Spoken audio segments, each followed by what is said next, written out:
Hey, good morning to those of you out there on the West Coast. Good afternoon to those of you here on the East Coast with me.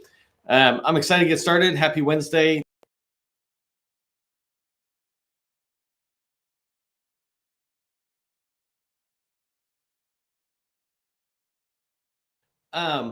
So I lost connection. So let me know if you're reconnecting. Do me a favor in the chat. Just let me know if you can hear me. Say, can you hear me? We'll just make sure that is good to go. It usually takes like 1 minute to circle around. By the way, if I just throw a couple of other tips out there, put your company name in, your core competency, but also sometimes throw in your city and state, where you're coming from. People like to, as we're networking with each other and building connections, we like to be able to see that. I'm going to wait a second. Actually, there we go. So good. Thanks, Kevin. I'm just going to go ahead and get started with a quick tip for success for those of you showing up early and on time. I appreciate when you do, because LinkedIn pushes the word out. We get ourselves started. So my tip for success for you today is get involved with RFIs, right? You should be tracking the RFIs that come out on SAM, or if you're in contract vehicles, you can track them in there. There's all sorts of tools. You can connect with the your local PTAC or Apex accelerator. But what I encourage you to do is to find at least one RFI that fits for your company, right? If you a week, one RFI a week. If you look at a whole year, that's only 52 RFIs. Somehow you should be able to find these sources sought notices around what you do. And actually, as you get going, it's okay to find ones that are old. Like maybe you missed it by a couple of days, couple of weeks, couple of months. It doesn't really matter, because if you like it, follow back up with that KO, the contracting officer, and say, hey, I'm interested in this. It was a while ago. Are you still taking responses? Sometimes they're not. It's just, an exercise for them. Other times they really are trying to find companies like yours. And so find these RFIs that are in your sweet spot, right? This is the most important thing. You need to understand what you sell, find RFIs that relate to that so that you can respond. Responding to an RFI is never, ever a bad thing, right? You may get traction with the government. They may respond or they may not. You may get a sale or you may not. But one thing for sure that you absolutely will get is experience writing about what you sell. And so that's my tip for you. Find one RFI at least a week that you can respond to that's in your sweet spot. Don't just try to shoot for everything. Pick something that's really niched down and write to that. Okay, that was just a quick tip for those of you showing up early and on time. I appreciate that you do. Just as an FYI, I'm trying out new technology, and so I'm still kind of getting used to it. I might come on in the evening or on the weekends and explore more about the functionality of this tool that I use to come to you. But if I got little bumps, just let me know. But the message for today's training will come through good. So with each presidential administration, I get asked, how is this going to impact me? Frankly, with every change that's out there, I get asked, how is this going to change me, right? Or how is this going to impact my small business? And that's what I want to talk about today, right? We have President-elect Trump is coming in January. So the new administration is coming in. They're going to have their own priorities, their own goals, their own challenges that they'll face as they go forward. And today, I want to talk about which agencies are best positioned for that. So when you think about the Trump administration going into 25 and then over the next 4 years, there's certain agencies that align completely with their agenda, and there's certain ones that are less aligned to it. And so I want you to be able to understand that, figure out from a small business perspective, which agencies are going to be best for me and for what I sell. So I'm going to give you a 25-minute training session on this today. And hopefully what I'll give you at the end is the ability and especially the drive to go learn more about your particular needs, about what the Trump administration will mean to your particular company, whether you're selling, construction or manufacturing services. You want to have an understanding of that. And I'll try to give you some of that today. So let me just switch, see if I get my slides right. I have no idea why I'm seeing that thing in the background. I wish I could figure that out. Let me try this. That didn't work. Be patient with me 1 second as I just try to get my tool. I don't need to see my face in the background, which is kind of the annoying part. All right. Well, I'm just going to go with black screen today. But you can see me and you'll be able to see my slides. And that's really what matters. So today we're going to be talking about the Trump administration coming in 2025 and the best agencies especially from a small business government contractor perspective. I want to break up today's session. We got about 25 minutes together. into 4 sections. First thing is, I just want to set the stage. I want you to understand that it doesn't matter which administration comes in, everybody likes to spend. And so I'll show you that government contracting is strong, and it will be strong, right? It's just where the fit and the match for your company is. Second thing I want to talk about are which agencies, in my opinions, are at risk for government contractors, meaning I expect there would be less spending or interruption to the activity. An example is back in 2017, within, I think, the first day or the first week, some contracts were put on hold, right? But you'll see that, it's not the end of the world, but it's things to be paying attention to. So I want to talk about the agencies that are at risk and then contrast that with agencies that I think are what I call safe agencies. In fact, agencies that I think are going to have an increase of spending, an increase of contract dollars coming out. And so we'll talk about that yin and yang of the agencies during a Trump administration. And then last thing is I want to give you just a quick tip on how you can do this research that I do yourself. You don't need to come to me. These tools are your tools, and you can master the skills by just learning about the tools, practicing with the tools, reading the help and admin guides that they have. That's how I get better at these things. I wasn't magically good at whatever I'm good at. I learned about it and I practiced, and I'm hoping you can do the same to really make this information that I'm going to share today good for your company. If you don't know who I am, my name is Neil McDonald. I'm the president of the GovCon Chamber of Commerce, co-founder of GovCon in a Box, and I want to welcome you to my federal sales training where I provide tips for success in the federal market. I spent 20 years in the federal market as a small business owner, and since 2018, I've been teaching people like you that government contracting is not a secret. It's just a process. When we follow a process A to Z, we're going to have repeatable, predictable results. That's what I want for you.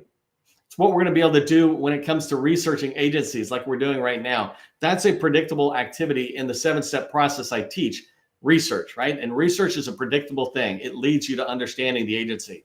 If you haven't done so already, make sure you subscribe to our newsletter. It's the Government Contracting Success Newsletter. And in this newsletter, we provide nothing but tips and guidance for how you can improve your success as a federal government contractor. Tomorrow, the next training that we have is going on this 3-part series that I have. And so tomorrow, I'm going to be talking about how government contractors can plan for 2025 success under the Trump administration. So make sure you register for that. I'll talk about that in one more second. I did want to congratulate all the companies that are in the 100 Club. If you haven't explored what your federal visibility score is, this means how visible are you to federal buyers? Go to govconinabox.com. If you go to govconinabox.com and put in your company name, your UEI, or your cage code, you will see your federal visibility score. This is the score about how visible are you to federal buyers on the tools that they have. And when you get a score of 100, you're in the 100 Club. Many of us are at 70 and below, and that's just unacceptable because it makes you invisible. Take a second, go over there and make sure that you know what your score is and you know what your path is. When you go to the score and you see it, you click on your score, and I'll lay out tips for free how you can grow your or how you can fix your company to make sure you're in the 100 Club. Okay, so just going with today's training and yesterday's training, I just want you to make sure you understand that we have 3 days of training around the Trump administration, right? 2025. It's coming in. We want to prepare for it. Frankly, every single year you should be looking at your federal customers and saying, how are we planning for them? Federal customers, more than anybody else, are very predictable. Like you can look in there, they communicate what they're doing. They have strategic plans, et cetera. And so I put together 3 days of training around the Trump administration 2025 as President-elect Trump comes into office and his direct reports or his leaders who are going to be executing his vision start working. And so the first thing we did was yesterday, and it was about looking at the dollars. So the federal contract spending that will happen. Go take a look at the replay that's available. Today, I'm going to be diving down into the agencies. And then tomorrow, I'm going to be talking about, so today and yesterday were pretty factual. Tomorrow, I'm going to be going into more strategic. How can I take a look at my company, right? I'm doing this with my own customers, is saying, how can I look at my customers and help them plan strategically for 25 and 26 in particular, like looking a couple of years out on how what they want to sell and what they want to achieve can be done in the Trump administration going forward in the next couple of years. So I'm going to provide a lot of tips on how to plan for success in tomorrow's training. Last thing on this slide is I just wanted to remind you that we have a virtual networking event. It'll be our 5th one, I think, coming up. And this is on November 25th, Monday, November 25th. Somebody will drop a link, hopefully, into the chat. Go in there. Everybody who attends is giving me feedback about how great it is and how they're meeting people who are they're able to network with. And so sometimes it's just networking at a certain level. Other times they're actually pursuing opportunities and going forward pretty fast. And this is a way for you to do it, is in our GovCon networking event. Okay, so I wanted to just level set before I dive in and I talk about which agencies are at risk, et cetera. One thing I wanted to just really emphasize is that we government contractors in the federal market, we're like the only market that doesn't have to worry about spending cuts or spending going away.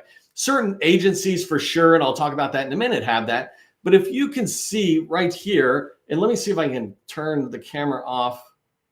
There you go, and see if I can make this even bigger. There you go. So if I make this bigger, this is data that's coming out of USA Spending and basically FPDS, which is the source data. This is contract dollars. So these are awarded contracts to a company like yours. And one of the things I want you to pay attention to is just coming from 2008, which is on the left-hand side here. 2008, the spending is pretty steady. And then what happens is you see that dip. And that dip, and I didn't go completely go into this, but basically that's when we're drawing out of the wars that we're in, right? We're in a lot of this activity. And you see it dip down to 2015. And then starting in 2016, it starts coming up. And so the end of President Obama's administration in 2016, in 2017 is President Trump first time came in. And this was when I was a contractor, right, in the White House, in DOD. And so I was living this experience, but the spending for 2016 starts going up. And you can see it going up every single year in the contract dollars. So we might see spending go down in different areas, but it tends to be outside of the contract dollars. 2020, you can see it pops up a little bit. It doesn't go up a lot, though, because a lot of that activity that happened during COVID, it was outside the contract dollars. So there is that blip where we're buying personal protection equipment and things like whatever that went into COVID spending. But then it kind of level sets back in 2021. And if you look at 2019 and 2021, it's kind of still doing that steady ramp up of spending all the way up into 2023. 2024 did not have a drop. We just haven't had everything fully reported yet. The tools that are out there that are publicly available tend to be 30 to 90 days behind the real data. And that's if everybody has reported their numbers. Government agencies will go all the way into next year, updating their data and reflecting it. So don't worry about that. But the trend here, what I really want you to understand is that spending is going to happen. It's not like it's going away. And we just need to figure out where is that spending happening so we can align it to what you sell and what you want to achieve. But don't worry about the government contracting dollar. That's not going down. One thing, by the way, that I don't say here, and I might as well say it because I don't say it in any of this training, is sometimes when you get different administrations, there might be different emphasis on the set-asides, but that part there, the big thing is showing up. This is why I said sources sought in RFIs or respond to them. If you're showing up and if you're getting really good at what you do, like my last company, I was good at SharePoint. I was great. I could go toe-to-toe as a small business against Microsoft, a large business, right? And it was because we were very experienced. If you build that level of experience, then whether they're set-asides or not, you'll still be able to win contracts going forward. The set-asides will be nice for all of us if it happens.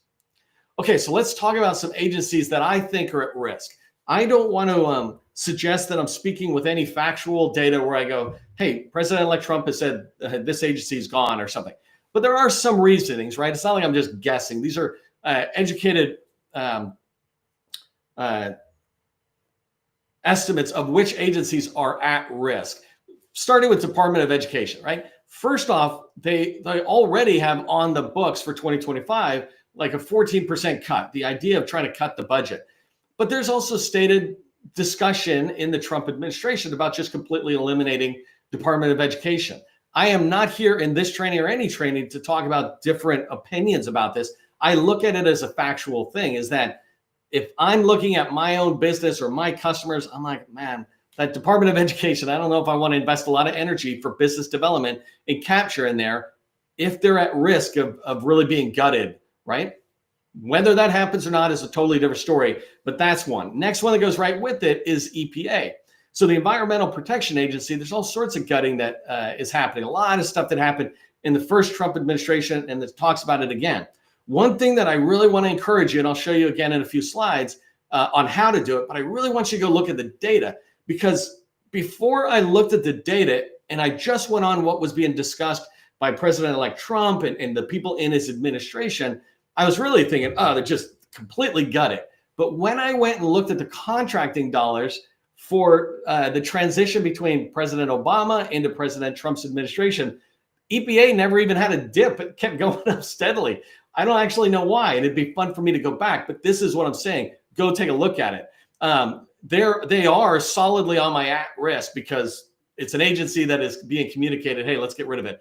Housing and urban development, there's a lot of funding that they do out for housing, and that's being all recommended to be cut at different levels, et cetera. And that's why I put HUD on my at-risk. Take the time, go in and look at it. Maybe there's certain aspects of HUD that relate to what you do that's increasing.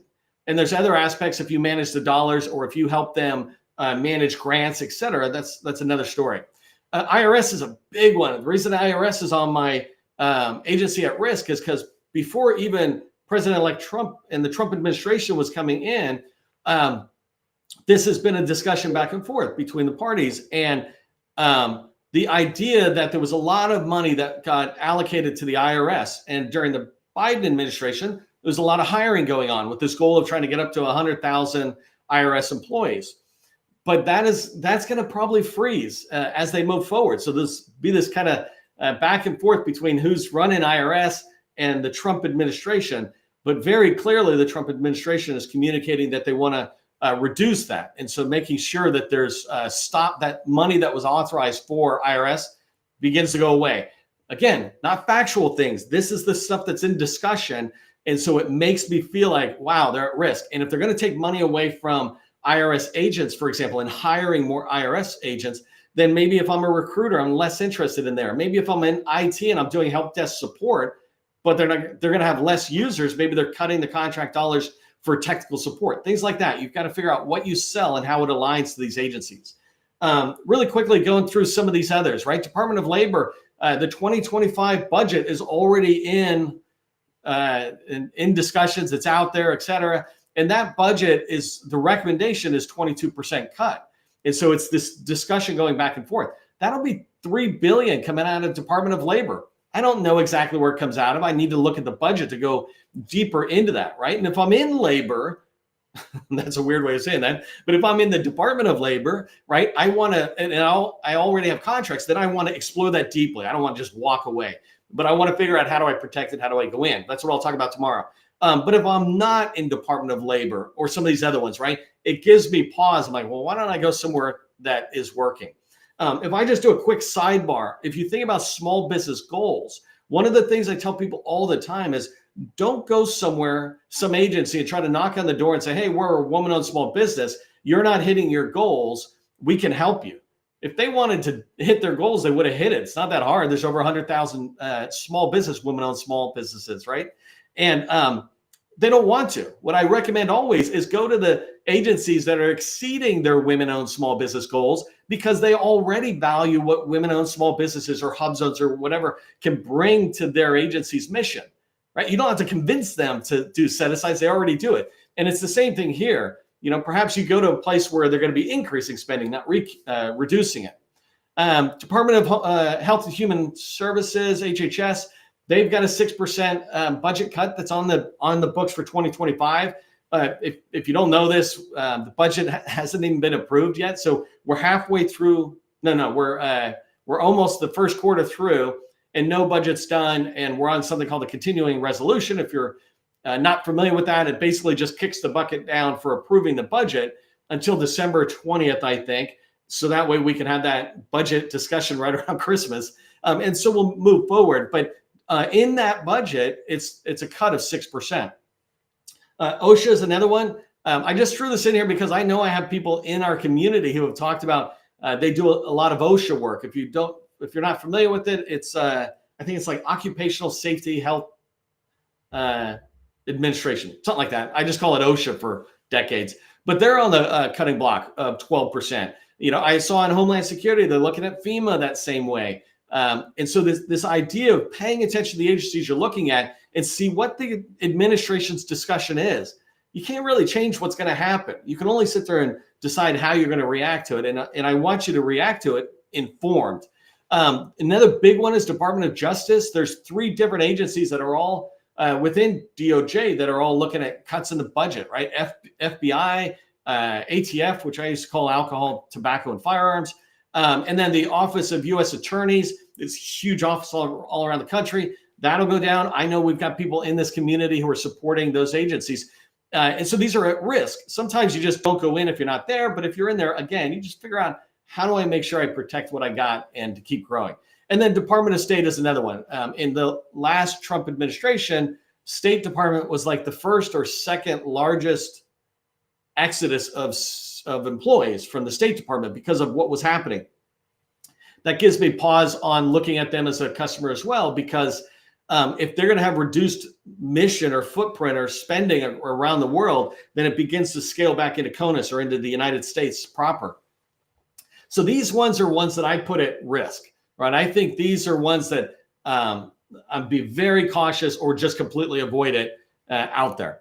And again, if you're in there, I'm not knocking it. I'm not telling you to go away. I'm just saying, if I have 2 options, I'm going to go to the less risky one. So what are the less risky ones? Oh, let me pause for a commercial. Don't forget about networking event on November 25th. So in 2 weeks on Monday, we'll do this virtual networking, and it is awesome. Instead of doing training that day, we go into Zoom. We all get to see each other, go into rooms, network. And so I want to be able to have you meet others and network within the GovCon community. Let's talk about agencies I think that are not just safe in the Trump administration going into 2025, but are going to have a surge in spending, especially in contract spending. That's the part I'm looking at, is from your perspective as a small business government contractor, where are the dollars going to be coming? And so in this particular case, I'm just providing a couple of what I hope are really obvious ones if you've been paying attention to the news and you understand some of the priorities of President-elect Trump. Department of Defense, right? This is a huge one. The Trump administration is very focused on, I think it's like peace through power. I need to get the line correctly. But this idea that the stronger the military we have, the more we deter everybody else. Well, that means there's going to be spending in the Department of Defense, right? Whether that spending is on internal personnel, right? It's non-contracting dollars, or whether it comes out to contracting dollars. And there's different formal terms, but I just like using those. So DOD, solid bet. Solid bet. If you can get into DOD at any point, this country just will never stop spending. It just won't happen. You'll see a surge in a war and then come down to a level set. But for the most part, this country is going to keep spending. We've had a lot of lessons to stop us from making that mistake again. Department of Homeland Security is kind of a hit or miss. There's certain parts of Homeland Security. If you don't know this, there's a lot of component agencies in there. And so some of them are going to have surges. And so I put 3 in that are related to the immigration and border protection type priorities that the Trump administration has. You can hear me talk more about that in yesterday's replay, but these agencies are the Custom and Border Protection. They're going to be doing a lot of hiring, so there's probably going to be a lot of spending on recruiting and training and figuring things out like that. A lot of the activity that goes into just ramping up and surging up the staff. The other one is the United States. I think it's like, it's not customs, something in immigration. But anyways, ICE and USCIS, they change for me. I forget the titles, but those 2 are huge, right? Together with CBP, which is kind of the border, those 2 are really going to sit there and ramp up. They just will have more spending. It's a pretty much guaranteed. And so if I'm advising my customers, I would be looking there. If you can get into DHS, it's going to be a safe bet for the next 4 years that the spending will stay level or go up. National Guard is another one I threw in there. And this is a little bit more of an educated guess, if you will, based on the data I'm looking at and the information I hear from the Trump administration, et cetera. But the use of the National Guard, perhaps around the immigration priority that President-elect Trump has. If that happens, we have the Army National Guard, the Air National Guard, the National Guard Bureau. And so these are areas where spending could increase. I had a significant portion of my revenue in my last company come from Air National Guard, right? And so Air Force and Air National Guard. And so there's a lot of potential spending that might happen there. I will definitely be keeping my eyes on that because there's a lot of decentralization that happens there, and it will drive my business development effort or my advice to my customers on what they should do. President-elect Trump is very focused on the infrastructure side of the house, on the country. And so Department of Transportation, I just see that as a safe bet. When you look into transportation, you hear some of the dialogue. There's some things around regulations and policies. That's one thing. But then there's just this huge spending that's going to happen around, bridges, roads, all those kind of things. And so I see DOT popping up, Stand Stable or popping up. Another one that I thought was a really interesting one based on my research, and I know a lot of people in my community, even customers of mine, are on the acquisition side. You support the government's acquisition. So the Defense Acquisition University, if you're, it should be clear with the name, but they teach basically all the acquisition related courses to DoD. One of my customers actually is working with a civilian agency who's looking at the DAU courses and saying, hey, how can we bring them in-house and recreate those in here? But that's a Band-Aid. And what the Trump administration is signaling is that they want to be able to take what DAU does and say, don't do it for DoD, do it for everybody. Let's get all of our acquisition personnel around the entire government, defense and civilian agencies going to the same school. And so that is an area that I think there could be a lot of increased spending as they have an increased mission. So spending just on training or creating training courses and the acquisition side of the house as well. So, take a look at that. And then the last one is the VA. Even though there's some privatization of the VA and discussions back and forth, no one's going to let the VA is like the civilian counterpart of DoD. There's just too much going on for that to slow down. It will increase. And I see that in the contracting dollars increase, because even if they begin to outsource some of the stuff from the employees of the VA, there might be this increase of contracting dollars where they're supporting that effort. Okay, so those are just some of the ones that I have in there. These are the ones I would be talking to my customer with. I want to just point out really quick, you can do this research yourself. Everything I get, there's two main areas that I have that I'm doing research. And so I think one is here, and I'll just start here, is that just go to usaspending.gov. You can see it right there, usaspending.gov. If you go into USA Spending, you will see on the left-hand side filters. Play with them. As you play with them, you will start get better at using the tool. See what happens in there. Remember that first slide, one of the first slides I showed, it had that charts from 2008 to 2024. And so you can see spending. You can filter it by your NAICS code, your keyword. You can begin to understand what are the spending patterns in there. So that's a really important thing. Just go in there. That's how I look at it. And that's how I can see kind of what happens with the agencies. I'm talking at a big level at the moment, but you could go down to subordinate agencies in Department of Transportation, for example, and see which ones kind of had funding decreases or increases. And this is how you start researching that. Here's what I want you to remember as you head out of today's training is one of the most important ones, and this is how I am really tracking on what my recommendations are for 2025, is I'm following the new agency leaders, right? President-elect Trump has just announced in the last day or two the new head of DOD, the new head of EPA, the new head of DHS, and potentially Secretary of State. So all these people I'm starting to watch, because then I can start seeing, well, what are they saying, right? And politics aside, just looking at what these new leaders who are coming into these federal agencies are going to say, as I listen to what they say, it can help me create a strategic plan for 2025. Make sure you're looking at the current budget that we're trying to get past, the FY 2025 budget, to see what kind of spending increases or decreases are happening. Try to see that trend around what you do, and then track 2026's budget. That budget is in play now. Theoretically, proposals have already been sent to OMB. And so just track on that, because that'll be a big thing for you to look at the agency that you want to get into 2025 and 2026 budgets. So those things will be really important. Hopefully you found this helpful. If you did, just put in information rocks or info rocks into the chat. Let me know you found this valuable. Tomorrow's training, register for that. It's how GovCons can plan for 2025. So I talked about just some data and facts. Tomorrow I'm going to say, here's the strategy I'm telling my customers to do. Go look at this, do this thing, check this thing out. Hey, if you're interested in getting our help to help your company prepare for 2025 and to accelerate yourself into an agency, we have a BD Accelerator workshop for companies doing 1-2 million plus. So if you're under 1 million, don't come because you can't afford it. But I did this training for free for you. But just put workshop in the chat if you want us to follow up with you, and we will. Hopefully I'll see you in the next training. Make sure you sign up for that. Don't forget about the networking event. You can register for that. I will see you in the next training.